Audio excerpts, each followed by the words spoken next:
پاکستان ایٹمی توانائی کمیشن کے سابق چیئرمین پرویز بٹ انتقال کر گئے۔ پرویز بٹ نے سائنس، ٹیکنالوجی اور دفاعی صلاحیتیں مضبوط بنانے کے لیے 40 سال وقف کیے۔ پرویز بٹ مئی 1963 میں پاکستان ایٹمی توانائی کمیشن میں شامل ہوئے۔ پرویز بٹ نے نیوکلیئر انجینئرنگ اور دفاعی صلاحیتوں کی ترقی میں اہم کردار ادا کیا۔ پرویز بٹ کو 2001 میں پاکستان ایٹمی توانائی کمیشن کا چیئرمین مقرر کیا گیا تھا۔ پاکستان ایٹمی توانائی کمیشن کے سابق چیئرمین پرویز بٹ انتقال کر گئے۔ پرویز بٹ نے سائنس، ٹیکنالوجی اور دفاعی صلاحیتیں مضبوط بنانے کے لیے 40 سال وقف کیے۔ پرویز بٹ مئی 1963 میں پاکستان ایٹمی توانائی کمیشن میں شامل ہوئے۔ پرویز بٹ نے نیوکلیئر انجینئرنگ اور دفاعی صلاحیتوں کی ترقی میں اہم کردار ادا کیا۔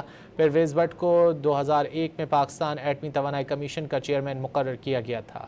پاکستان ایٹمی توانائی کمیشن کے سابق چیئرمین پرویز بٹ انتقال کر گئے۔ پرویز بٹ نے سائنس، ٹیکنالوجی اور دفاعی صلاحیتیں مضبوط بنانے کے لیے 40 سال وقف کیے۔ پرویز بٹ مئی 1963 میں پاکستان ایٹمی توانائی کمیشن میں شامل ہوئے۔ پرویز بٹ نے نیوکلیئر انجینئرنگ اور دفاعی صلاحیتوں کی ترقی میں اہم کردار ادا کیا۔ پرویز بٹ کو 2001 میں پاکستان ایٹمی توانائی کمیشن کا چیئرمین مقرر کیا گیا تھا۔